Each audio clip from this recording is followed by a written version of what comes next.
Pozdravljeni. Najprej se zahvaljujem za povabilo. Mislim, da pred tako velikim številom študentov še nikoli nisem predaval, tako da imam kar malo treme, čeprav običajno nimam. Na drugi strani moram reči, da ste predavateljem za temami postavili zelo zahtevno nalogo, ker v 25 minutah povedati o virusnih cepivih je na vsak način treba narediti en izbor. Jaz sem se odločil, da bom predstavitev naredil tako, da bi vam poskušal, glede na to, da sem zdravnik sicer, pokazati, zakaj so nekatere bolezni dobile cepiva, kaj je bil vzrok za to in kako te bolezni mogoče izgledajo. Nekateri od vas verjetno, glede na to, da jih tudi jaz sam kot zdravnik sploh nikoli nisem videl, so še bolj abstraktna, kot če samo berete od njih.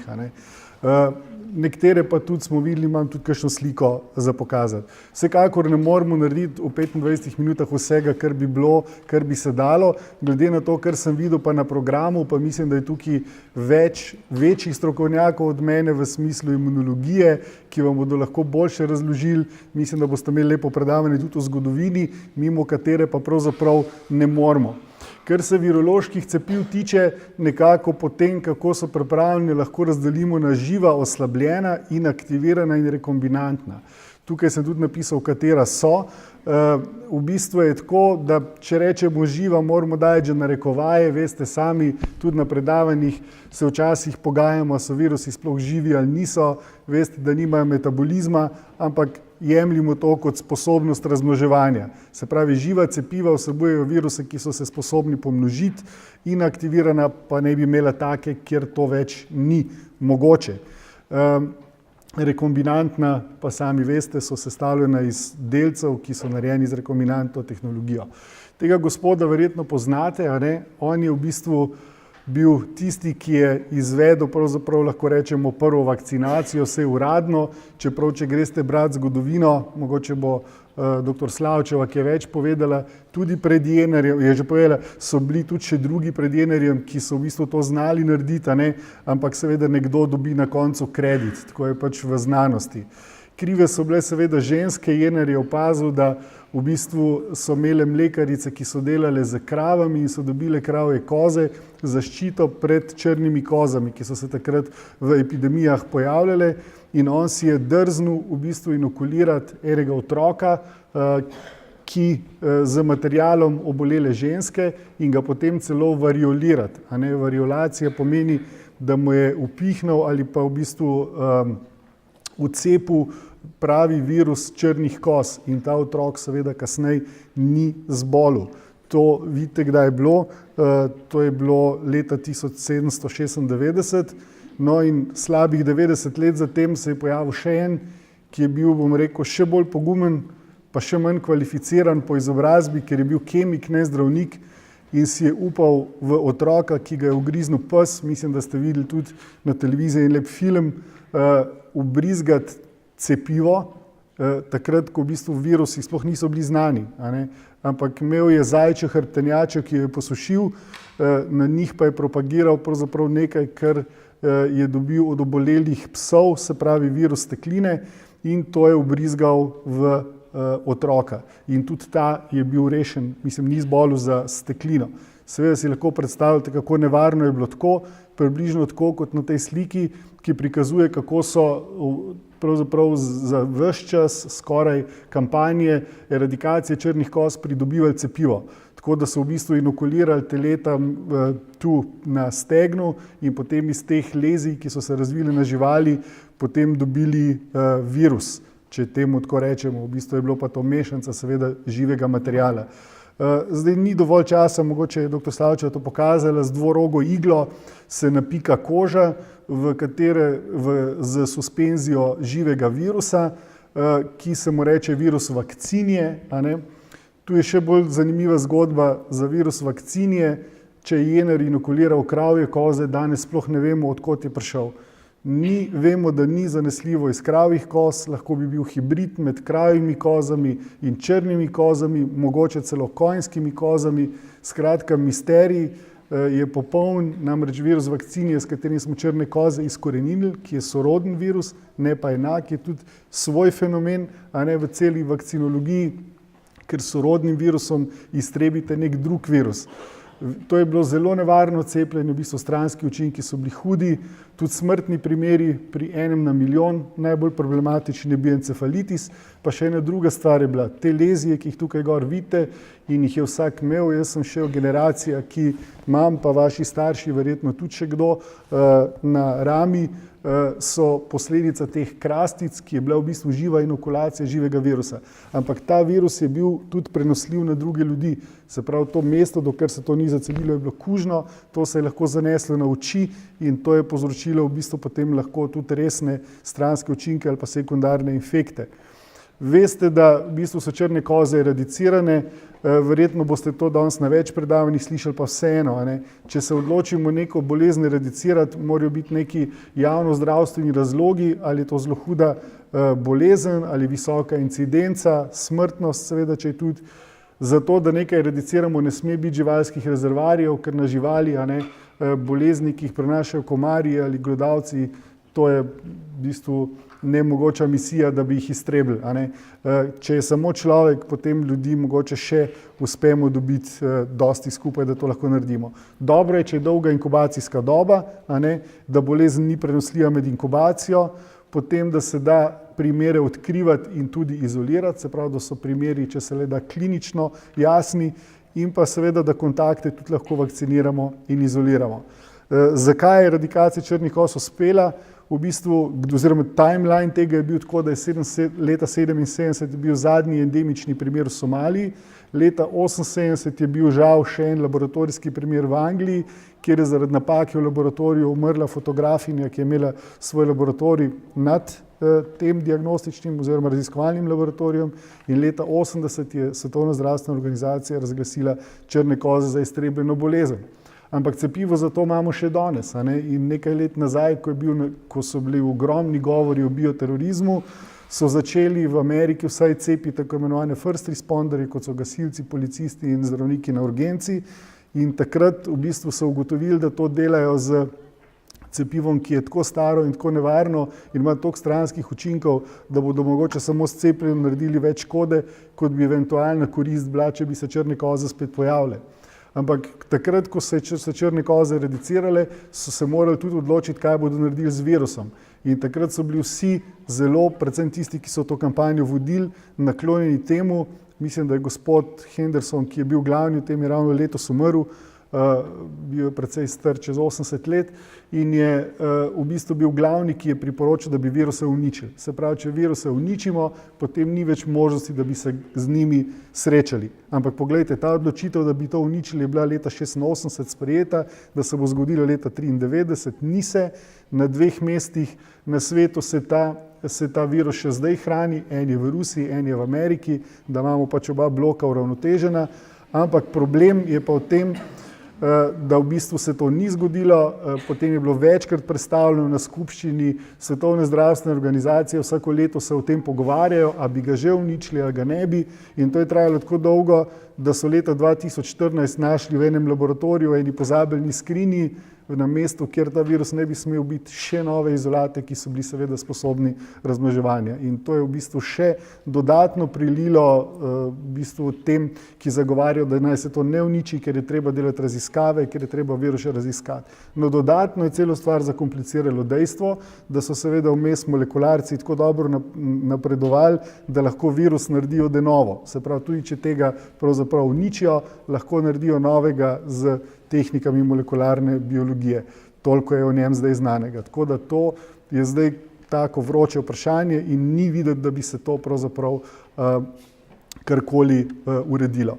Tu sem vam dal koledar cepljenja, ki ste ga verjetno tudi že danes videli, samo toliko, da bi pogledali skupaj, kje se pojavijo prvi virusi. Se pravi, prvo virusno cepivo se pojavi že pri 3 mesecih starosti, potem pri 4. in do 5. mesecu se to ponovi, potem pri 6 mesecih tudi, se pravi, to je cepljenje proti otroški paralizi.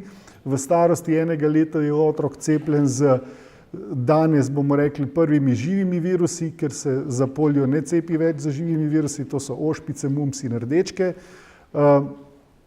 In ponovno še zadnja doza za otroško paralizo. Pri vstopu v šolo ošpice, mumps, rdečke, druga doza in doza za hepatitis B pred vstopom v šolo. Veliko držav hepatitis B cepi že ob rojstvu, tako da to je majčkeno taka razlika pri nas od drugih. Zdaj hepatitis B potem še v 1. razredu, se pravi čez 1 leto, v 6. razredu pride na vrsto še HPV, trenutno v Sloveniji načeloma samo za dekleta, to so papiloma virusi. Poliovirus sem dal najprej na tabelo, zato ker se mi zdi, da je izredno pomemben. Pomemben je tudi zaradi tega, ker je naslednji na listi za to, da bi se ga znebili, se pravi, da bi ga eradicirali. Polio Free World je bil napovedan, mislim, da že za leto 2000, zdaj smo leta 2016, pa še vmes parkrat je bil, zdaj mislim, da je novi target je 2018, ampak res smo čisto blizu, pa ne moremo zaključiti cele zgodbe. Bom poskusil razložiti, zakaj. Kaj je sploh poliovirus, otroška paraliza, tudi na medicini, ko se študenti pogovarjamo, težko je reči, kaj je to zdaj za ena bolezen, kako si zapomnim, zakaj se gre.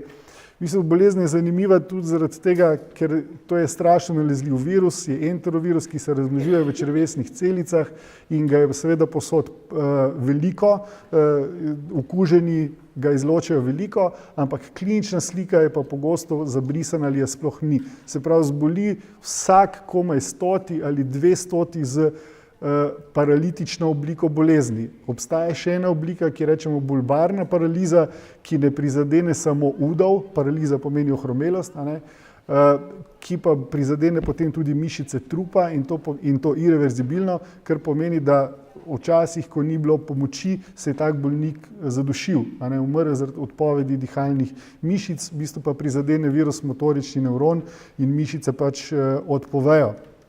Tako da od vseh teh pa so najbolj prizadeti otroci do 5. leta in zato se pač odreče bolezni otroška paraliza. Se pravi, če si zdaj to zamislite, tudi če vsak 200, ki se je okužil, zboli, pa se jih zelo veliko okuži, imate na koncu nekaj 10 otrok lahko, ki ostanejo paralizirani in to zgleda zelo slabo. Tu je ena žrtev tega polija. Treba je vedeti, da so 3 tipi poliovirusov, od tega je tip 2 že odstranjen, je že eliminiran, zadnji zaznan leta 1999, tudi tip 3 se že 4 leta več ne pojavlja, imamo pa še 3 države, kjer je poliovirus endemičen, to je Pakistan, Afganistan in Nigerija, kar pomeni, da se v bistvu v tem okolju virusi znova in znova prenašajo na nove ljudi, kljub temu, da je večina ljudi cepljenih. Veste pa, da v bistvu novi, sprejemljivi otroci vsako leto, to so države z visoko nataliteto, prihajajo in je težko pravzaprav pocepiti populacijo. Za izkoreninjenje virusa bo ključ, da se ta endemski prenos prekine. Takole so v bistvu ljudje, ki so bili z bulbarnim poliom prizadeti, lahko preživeli tudi več 10 let. To se vam mogoče zdi nepojmljivo, ampak dejansko to je tako imenovani iron lung, kjer v bistvu s posebnim pod pritiskom v bistvu raztegujete prsni koš in omogočite bolniku dihanje. To so težke invalidnosti. Zdaj, cepljenje pri otroški paralizi, samo cepivo v bistvu je bilo odkrito precej zgodaj. Leta 1955 je prvo cepivo naredil Jonas Salk, potem za njim kmalu ga je naredil tudi Albert Sabin. Bom čisto hitro povedal, kaj se je pravzaprav dogajalo. Kaj je bilo v Sloveniji? V bistvu zelo kmalu smo to cepivo uvedli, oralno pred cepljenjem letno zbolelo do 250 otrok, od tega jih je 24 umrlo. To so bile res hude stvari. Mnogi so ostali tudi s trajno ohromelostjo udov in zadnji primer v Sloveniji je bil leta 1979. Kot sem rekel, prvo inaktivirano mrtvo cepivo je naredil Jonas Salk, to je en izmed zelo prominentnih znanstvenikov, drugo živo pa Albert Sabin. Obe cepivi sta imela vse 3 tipe, s tem, da prvo je bilo inaktivirano z formalinom, drugo pa je bilo živo, kjer je v bistvu bil virus pasiran skozi celične kulture. Toliko časa bomo pogledali, potem je zelo zanimivo. Spremembe so zelo majhne v samem genomu, ampak dovolj, da virus ni več patogen. Kar je treba povedati, v bistvu pri poliovirusu je še en incident, ki se je zgodil, ne vem, če ga je dr. Slavčeva omenila, to je tako imenovan Katerjev incident, ki se je zgodil leta 1955, kjer je ena firma, družinska, Kater se je imenovala, v Ameriki, naredila cepivo, ki je bilo slabo inaktivirano, razdelili so 400.000 doz in zbolelo je 20.000 otrok. Od tega je bilo, mislim, da 10 tudi mrtvih in je ostalo jih nekaj 10 ali mogoče celo, mislim, da 100 paraliziranih. To je pa odprlo v bistvu prvič v zgodovini ta proces, da so se začele tožbe proti firmam in to se še danes pozna, da v bistvu firme enostavno zaradi te možnosti tožbe, če gre kaj narobe proti cepivu, niso zainteresirane tako zelo se ukvarjati s cepivi, ker so posledice, če gre kaj narobe, lahko katastrofalne, odškodnine enormne, tako da to je bil res hud incident na začetku, ker je to inaktivirano cepivo kar za precej časa postavilo na stran, se ni uporabljalo, prišlo je pa živo cepivo, ki pa seveda ima ravno tako lahko stranske učinke, za imunsko oslabljene, lahko povzroči bolezen, tudi tam kar na vsakih milijon doz je ostala kakšna paraliza, poleg tega ti virusi lahko revertirajo v patogeni tip. No, to je ta živ virus, kako se je oslabil. Oslabil se je tako, da so virus pasirali, se pravi presajali v nehumanih celičnih kulturah pri znižani temperaturi, se pravi naredili so mu neugodno, nenaravno okolje in s tem se je virus genetsko moral prilagoditi, s tem je pa izgubil tudi nekaj patogenosti oziroma dovolj patogenosti, da ni povzročil bolezni. In kot vidite, pri tipu 2 sta bile potrebne samo 2 mutacije v predelu internal ribosomal entry site, da je v bistvu se to izkazalo, da je dovolj, da virus ni več patogen. In se je tudi virus lepo razmnoževal v črevesnih celicah, kar je ugodno, ker v bistvu se je virus potem človeku razmnožil.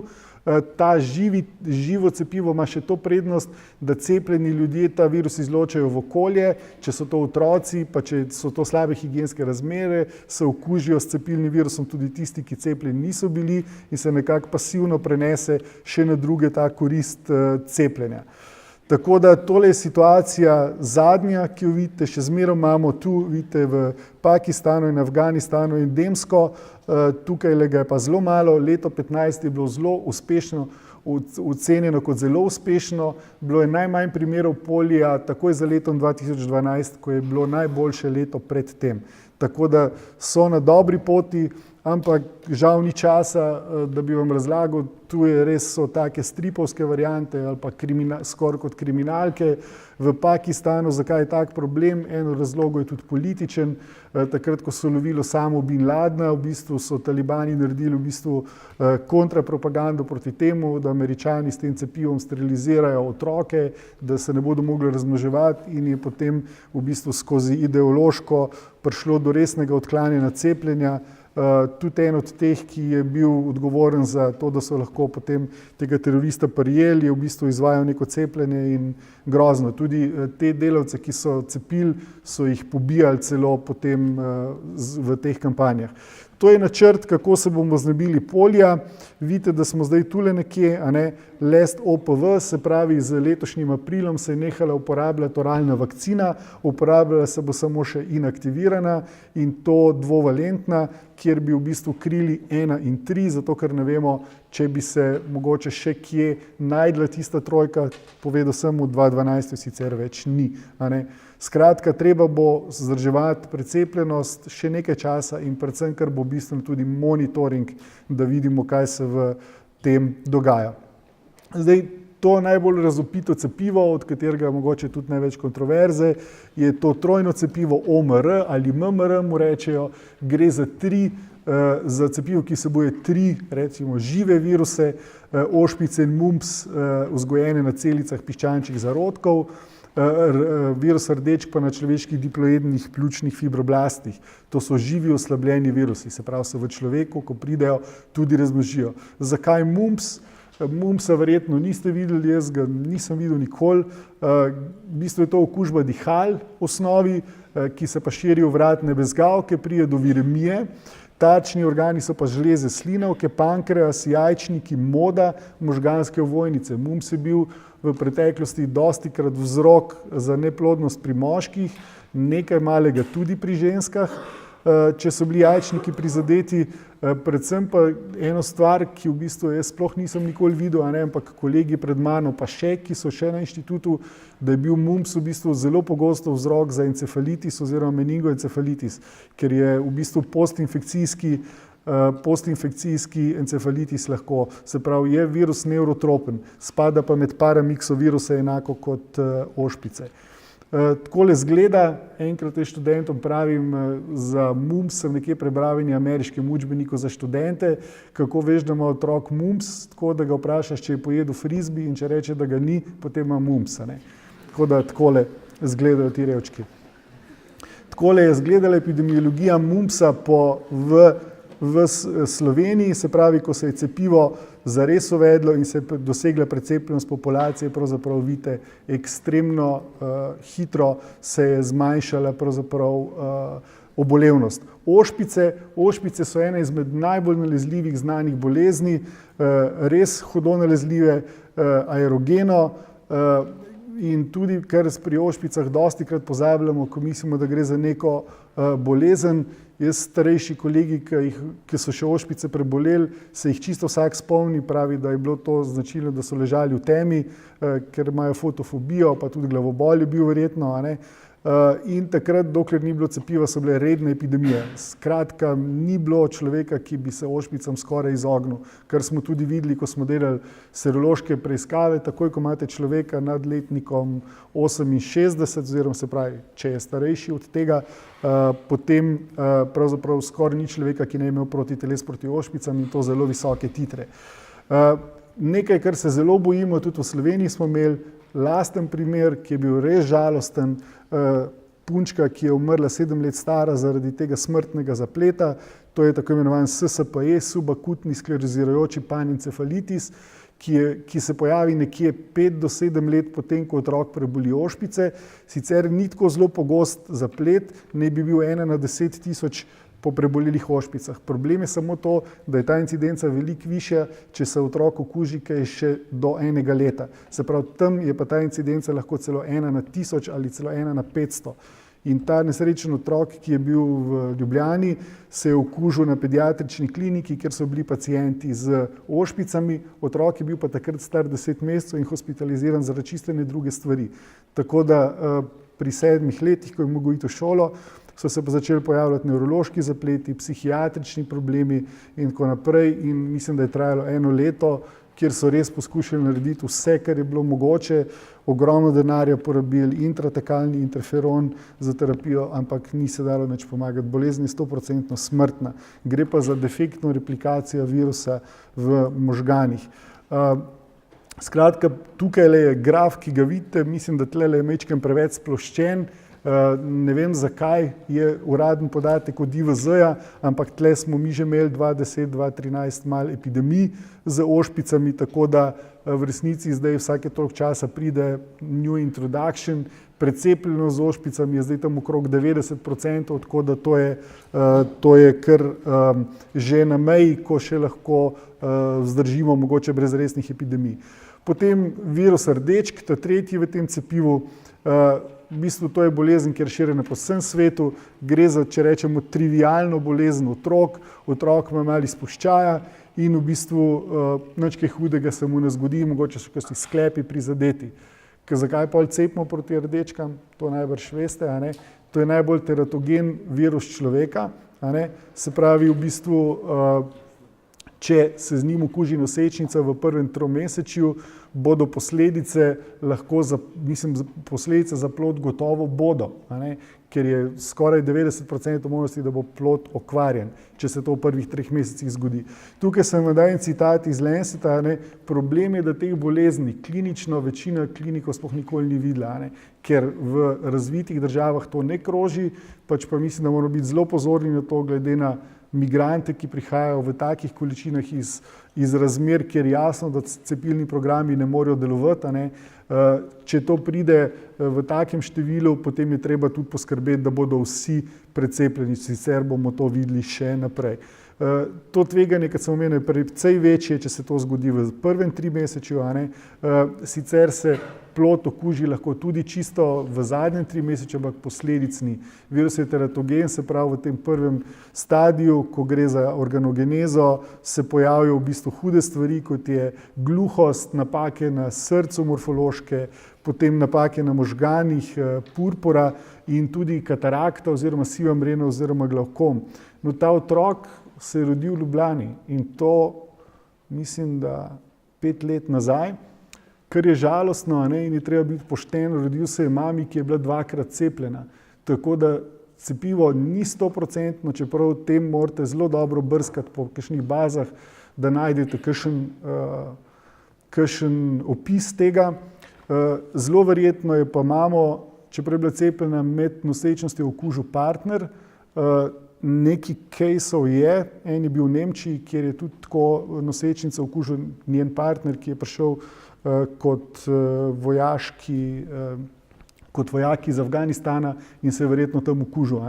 Tako da ta otrok je bil res bogi, za nameček to, kar tukaj vidite, se mu je še mama odpovedala že v času nosečnosti, ko sploh še ni vedela, da bo prizadet, ampak se je dobro končalo. Tako da zdaj je v redu z njim vse. Klinična slika kongenitalnega sindroma je nizka porodna teža, spremembe na kosteh, trombocitopenična purpura, hepatosplenomegalija, predvsem pa izrazita ta senzorneuralna prizadetost sluha in takole oko. Pri tem otroku so se najbolj bali, ko je bil v bolnišnici, da bi okužil druge otroke, ker je ena zelo res taka šolska značilnost, da bi otrok zelo veliko virusa izločal, ampak pri tem otroku konkretno mi virusa nikoli niso mogli dokazati, ne s PCR-om, ne z izolacijo, nič, ne pa zelo jasne IgM in tudi klinika je taka, da jo lahko pravzaprav, kdor je v knjigi videl sliko, lahko prepozna. Cepljenje proti rdečkam v Sloveniji z živim oslabljenim virusom, prvič uvedeno leta 1973 za vse ženske v rodni dobi, leta 1975 uvedeno obvezno cepljenje vseh deklic med 12 in 14 letom, no potem leta 1990 pa to kombinirano cepivo, ko so v bistvu šli na ta otroški del. Jaz se spomnim, ko sem hodil v osnovno šolo, so punce odpeljali v 6. razredu in smo se smejali, kako dobro, da nas ne bojo pikali. Potem seveda je prišel pa refleks in so pobrali tudi fante. Tako da to je jasno, zakaj ne čredna imunost. Zdaj smo mogoče na istem z papiloma virusi, ampak nismo še prišli do te točke, da bi fante pravzaprav vključili že takoj, še čakamo malo. Tole je v bistvu precepljenost za rdečke, ki je zaenkrat še dobra, ampak dejansko je problem. Pada nam, vsakim primerom pada.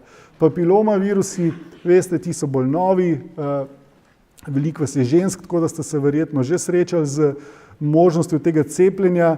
V bistvu gre za prvo cepivo, ki posledično v bistvu preprečuje raka, gre za 2 visoko rizična tipa, ki sta v cepivo vključena, gre za cepivo sestavljeno v bistvu, to ni samo rak na materničnem vratu, ampak tudi drugje, ustna votlina, anus in še nekateri drugi raki so povezani s papiloma virusi, ki jih ravno tako to cepivo preprečuje. Že zato bi bilo mogoče pametno takoj vključiti fante. Če pustimo primeru še to, da v bistvu bi verjetno s tem naredili čredno imunost in določene tipe papiloma virusov izločili iz kroženja, ker bi pač imeli imunopopulacijo. Pri nas sta registrirani 2 cepivi, 4 in dvovalentno, rekombinantno je viral-like particles. Cepiva so učinkovita pri tistih, ki še niso okuženi, zato se cepi pri 12 letih, se pravi pred spolnimi odnosi, ko ne bi pač virus še mogel priti do svojega tarčnega mesta. Od leta 2009 je tudi v Sloveniji uvedeno to kot rutinsko, neobvezno, brezplačno cepljenje. 12-letne deklice cepimo z 2 odmerka, na začetku so jih cepili s 3. Kako izgleda to v Sloveniji? Jaz bi rekel, da žalostno, tako meh.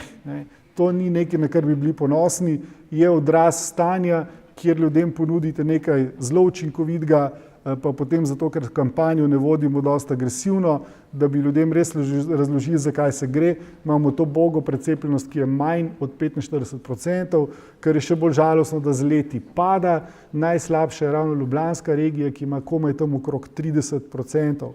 odlični so pa na Koroškem, pa še eno občino imamo odlično, to je Idrija in Cerkno, ki sta iz občinskega proračuna zagotovili denar, da cepijo tudi fante. Tako da to je pa v redu.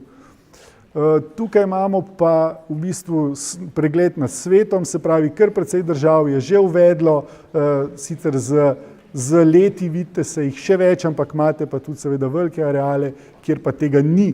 No, kaj bomo s cepivom dosegli? Tukaj vidite, tako če na grobo ocenimo, vsi raki na materničnem vratu, oziroma koliko bi jih lahko preprečili, majčkan manj kot polovico. Zakaj? Ker tukaj le bo v bistvu, oziroma govorimo o tem, kjer to naredijo, toliko se jih ne cepi. Tale majhen del, ki bo pa ostal, je pa povzročen z drugimi tipi, ker nista samo dva tipa in ne ščitita pred nekaterimi redkimi tipi navzkrižno. Mogoče samo še hepatitis B omenim, ali pa mogoče še dva, no se bom takoj končal. Virus iz družine hepatnaviride, mogoče je zanimiv zato, tega skoraj lahko damo zraven, zato ker je bilo prvo cepivo narejeno iz človeškega materijala, ampak tudi zadnje. Narejeno je bilo v bistvu pri hepatitisu B, gre za parenteralni prenos, spolni prenos, z krvjo se je prenašal, dokler ni bil screening uveden. In problem je to, da če se okuži kongenitalno dojenček, da jih gre večina v kronični hepatitis, ki v bistvu imajo visoko viremijo in potem z leti, ko se ta virus majčkeno spremeni, imunski sistem to zazna in začne v bistvu delovati proti jetrom. Jetra pa seveda, če imate infekcijo in imunski sistem vidi to, začnejo fibrozirati, iz tega nastane ciroza, vse posod, ker imate dolgotrajno vnetje, agresivne imunske celice, imate pa gojišče, iz katerega nastane lahko rak. In v bistvu so to najprej na Tajvanu opazili, ko so začeli cepiti proti hepatitisu B, da se je incidenca raka na jetrih pri otrocih hitro zmanjšala. Prvo cepivo so naredili v poznih 70-ih letih, to je danes nepredstavljivo, iz plazme tistih, ki so bili okuženi, ugotovili so, da se da virus inaktivirati, če najprej filtrirajo plazmo, potem še pa s formaldehidom, pepsinom in urejo delujejo na njega, da so dobili iz človeškega materijala prvo in zadnje cepivo, ki je bilo tako, ampak malo ga je nadomestilo rekombinantno cepivo, ki ga danes proizvajajo v kvasovkah in nekje 85 do 90% ljudi doseže zadovoljiv odgovor z 3 odmerki cepiva. Tega moramo omeniti, ta je naš lasten, pa tudi nismo preveč dobri. Gre za virus klopnega meningoencefalitisa, kjer imamo v nekaterih predelih Slovenije, predvsem Gorenjska, Savinjska, podnožje Kamniških Alp, zelo veliko incidenco in v Sloveniji je cepljenje obvezno za izpostavljene osebe, kot so gozdni delavci, lovci, gasilci, veterinarji, vsi, ki delajo pač v naravi. Samo to si poglejmo, precepljenost je slaba, 12% komaj, obolevnost je pa tudi 12 na 100 tisoč, kar pomeni, da vsako leto zboli v Sloveniji lahko v slabih sezonah tam 150, slabih za nas, tako, če ni veliko pacientov, drugače pa jih lahko zboli tudi tam do 450, skoraj vsako leto kdo tudi umre, precej jih ostane s težkimi posledicami, tudi ste videli na televiziji, mogoče v zadnjem času se jih je nekaj izpostavilo, ki so ostali z posledicami. Mislim, da ima Škofja Loka, okolica Škofje Loke ima največjo incidenco, tam 50 na 100 tisoč ljudi. Precepljenost v Avstriji, pogledajte, ki je naša soseda, je 87% in incidenca je samo še 1 na 100 tisoč na leto. Se pravi, dejansko cepivo učinkuje, vendar to lahko si danes tudi vzamete kot eno sporočilo za domov. S takim cepivom ne bomo nikoli izkoreninili virusa, zato ker je pač rezervar v naravi, v glodavcih, deloma tudi v klopih.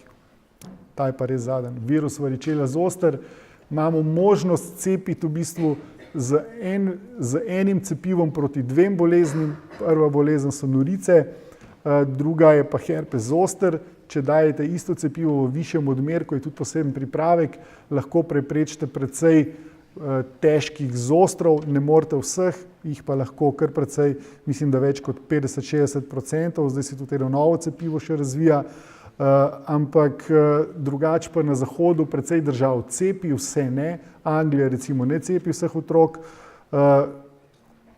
namenjeno bi bilo pa predvsem tistim, ki imajo kakšno levkemijo ali pa kaj takega, so pred zdravljenjem za levkemijo, da bi jih cepili, ker pri njih so norice lahko nevarne. No, norice niso tako nedolžne včasih, poglejte tole, To so lahko resne klinične slike.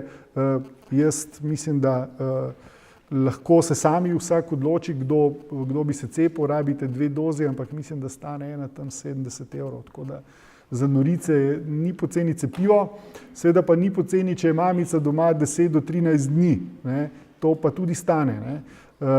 Tudi pogledajte, takole niso ravno otroci v najboljši formi, kadar imajo norice. Mogoče tole za konec, ocena upravičenosti splošnega cepljenja, bila je narejena študija, ki je za Slovenijo dokazala, da ob upoštevanju glavnih predpostavk to z ekonomskega vidika pri nas ni upravičeno. Jaz imam malo dvomov, mislim, da je v tej študiji ena mogoče manjši problem s tem, da so seveda lahko vzeli samo impact ali pa vpliv tega, kar je prijavljeno. Norice so obvezno prijavljiva bolezen, ampak verjemite mi, da zdravniki velikokrat noric ne bodo prijavljali, ker je to v resnici trivialna bolezen.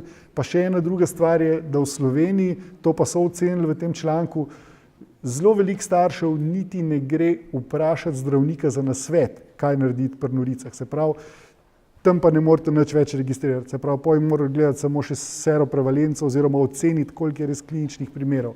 Ker v drugih državah je ta, vsaj da pokličejo zdravnika, je bilo tam 75%, pri nas pa mislim, da samo kakšnih pol ali pa še to ne. Se pravi, nekako smo bolj samozavestni, ko do noric pride. Tako da to bi bil pregled, ali pa če zaključimo še s to nesrečno gripo. Dal sem jo bolj na silo noter, zato ker v bistvu vsi jo priporočamo, vemo pa, da slabo učinkuje. Tudi tu smo zelo slabi, gre za inaktivirano cepivo A in B. To vsi veste, da se vsako leto na novo določa sestava tega cepiva. Priporočljivo je za rizične skupine, predvsem za stare s kroničnimi boleznimi, druge tudi za majhne otroke, predvsem pa za zdravstvene delavce, ki bi morali biti, bi rekel, poster child. Ampak to je pa naša realnost. Poglejte, v bistvu cepi se jih zelo malo, pa še vsako leto manj. Vidite tudi eno lepo prelomnico. To je bilo takrat 90, ko je bila epidemija tako imenovane svinjske gripe, ko je bila huda panika, gripa je bila pa potem precej blaga, čeprav jaz se temu zelo izogibam, da bi rekli, da je gripa trivialna bolezen, ker vsaki za gripo umre. Če je to vaš bližnji, vam nič ne pomaga, če redki umrejo. Če ste to vi, je to dovolj, ali pa nekdo, ki vam je blizu. Tako da to je pa stanje, kam sodimo v recimo naši skupini OECD, smo zelo na repu. Če pogledate cilj, ki ga ima Svetovna zdravstvena organizacija, da bi bili 75% precepljeni, smo pravzaprav zelo na repu. Se opravičujem, če sem bil predolg, zaključujem pa s tem mal vintage slajdom za poliovirusa. Hvala lepa.